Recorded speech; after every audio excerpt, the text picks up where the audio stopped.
Greetings and a warm welcome to the WIN Network.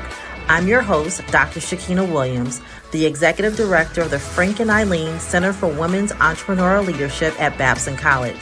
We could not be more excited to present our second season of insightful and game-changing content from esteemed thought leaders, innovators, and visionaries. Our goal is to ignite your passion, empower you, and equip you with the tools and resources necessary to create a brand that will have a profound impact on others. Without further ado, let's introduce our next guest. So I am so delighted today to be able to interview my dear friend, Jay Bailey, the president and CEO of the RICE Center. RICE stands for the Russell Innovation Center for Entrepreneurs. Correct. So welcome to our podcast. Thank you for allowing us to be here in your home space today. I got to change the way you think about that. This is as much your home as it is mine. You're so caring. And it's real that we've created something, but the beautiful part is we're just getting started. Okay. So I'm happy to be here to have the conversation, happy to see all of you, but no, let's get into it. Let's jump into it. So Jay, let's ask the big question. What inspired you to take on this role back in 2018? Let's start from there and talk about the ideation to activation. Wow. I grew up in Atlanta, and I've always been an entrepreneur. I started my first business at 12. And, you know, the honest answer is that I made my wife a promise after leaving my last job that I would never get another job again. Okay. That I would be an entrepreneur, I would create jobs, and that would be my pathway to creating value in community. Until this opportunity came along, and I had to break that promise, because there are very few times in life where you get to be a part of something you know will outlast you. There are even rare moments where you get to be a part of something that could potentially change the course of history. And to be able to build an institution dedicated to one of the greatest entrepreneurs this city ever produced, Herman Russell, it was hard for me to say no to an opportunity like that. And so for the potential that Atlanta has, I think Atlanta has the opportunity to be one of the most consequential cities in the next 100 years, and that has everything to do with our diverse populations. We've got the corporations, we've got the colleges. There are more black enrolled college students in Atlanta than any other place on the planet. We are the pipeline. Right. And so we started to think about what could we bring to the marketplace, what could we add to the ecosystem to ensure that Atlanta fulfilled that promise. I couldn't say no. Wow. That kind of leads into my next question. I think about, you talk about a job. I think about this is our purpose, right? Our purpose in life. Why is the work that we're doing, working with and elevating black entrepreneurs, why is it necessary, particularly in the United States? I think we lose GDP every year because the brilliant ideas that reside on the south side of the tracks of every city in America never reach the marketplaces. They don't believe they belong.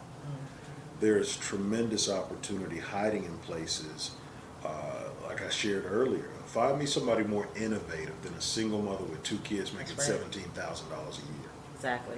The way she thinks, the way she problem solves. If she had a different set of circumstances, role models, or exposure, that could be the next Starbucks. That could be the next Chick-fil-A. That could be the next UPS, which was started by 2 teenage boys in a bicycle and $100 that they borrowed from their mom. There's ingenuity and there's brilliance everywhere. And how do we untap that? How do we create safe spaces for them to fail and fly? And I think that our economy is dependent upon it. As population demographics change in the United States of America, we've got to be able to unlock the potential of those demographics as they shift. And institutions like this and the ones that you're building give people license to believe. To believe, yes. Yeah. Believe in belonging. I like the phrase and name that you call the participants, people that are enrolled into this vision. You call them stakeholders. Why did you use that term to really identify your members of this organization? We had to go, members suggest kind of an elective, right? I come, and when I come and go, I choose, but we needed people to take a stake in this place, take some ownership in this place. And quite honestly, our founding 100 entrepreneurs, all of them were a part of the development of this space. So it was more than just paying your money to be Co-workers. This was literally about, we are building something that will outlast all of us. We are building something together that is going to benefit the collective. We are building something that will create a culture that impacts the community inside these walls but also has an obligation to the community outside these walls. So it's a whole lot more than just being a member or being just a student or a customer or a client. Everybody that walks in this building, because we're undergirding that deep sense of belonging, the name had to match that as well, and why we call them stakeholders. I love it. Another, I guess, key stakeholder and part of the asset of any organization are members of your team. And I think about when you began in 2018 to now, I know your team has definitely evolved a lot. And I tell entrepreneurs, like, the people that you start with, it's probably not the same people you're going to grow your business with. What key attributes are you looking for currently, I would say right now, in building your team? Hunger and aspiration. Hunger, heart, and aspiration. This is not, this is dirty work. This is startup work. This is, sometimes the nights don't end early. Right. All the resources you may need aren't readily available all the time. This is the hardest transition for most people is to say that if there are systems and mechanisms that need to put in place, it is your responsibility to build them. Most people are used to going into a platform where those things are already in place. Yes. There is a different kind of skill set required for someone that can see a blank slate and say, these are the pieces that we need to put in place to be functional, and these are the adjustments we need to make to be successful. Right. And those are two different things. And so it's crazy that just 5 years ago, we only had 4 or 5 employees.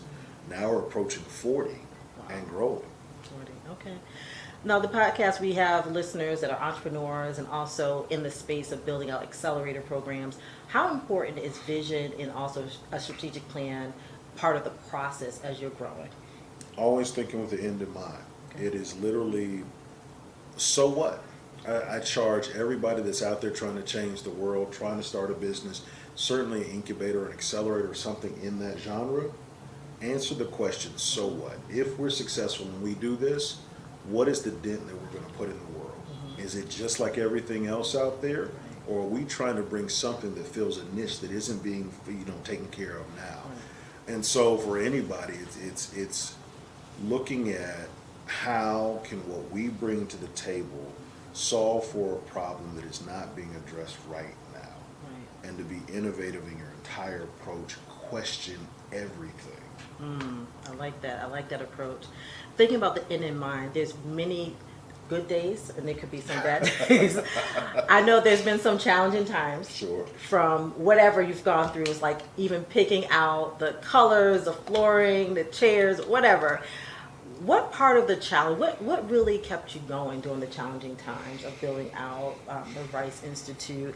And what kind of strategies can you share with our audience of those that are in leadership positions when they get into those challenging, I would say, episodes? My personal motto is plant seeds that will grow trees whose shade you may never sit under. It is always remembering your why. And you have to, on the front end, understand that everybody's not built for this work.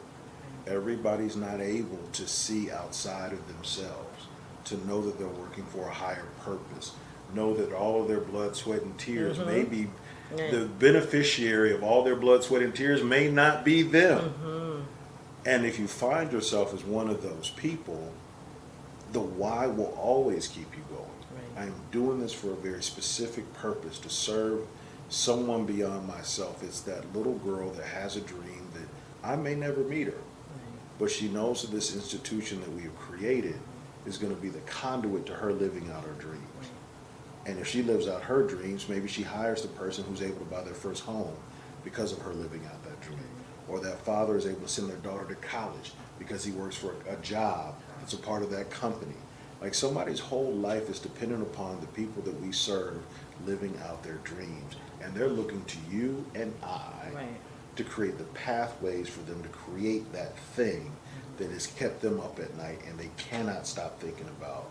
So the crushing responsibility that comes on leaders is that we gotta digest all of that aspiration and turn it back into inspiration, but also tactical measures to get them along the path. That's a lot of pressure, and sometimes when it doesn't go right, it gets very heavy. But you got to understand why and always remember why you're doing it. Yeah, I really appreciate that, really understanding your why, because there are going to be dark times, Oh, right? absolutely. But knowing that you have a purpose and moving forward, and again, having that ripple effect of helping that one or two people, that's going to help hundreds. It's really great. Earlier today, we had a great conversation with other leaders within Babson. What, in that conversation, we talked about the potential partnership with the Rice Center. What kind of resonated with you, and what kind of possibilities are out there when you think about Babson and also working with you here? You know, I mean, let's start with the surface. Part of our methodology is supporting the whole entrepreneur. It's not just about pedagogy or curriculum.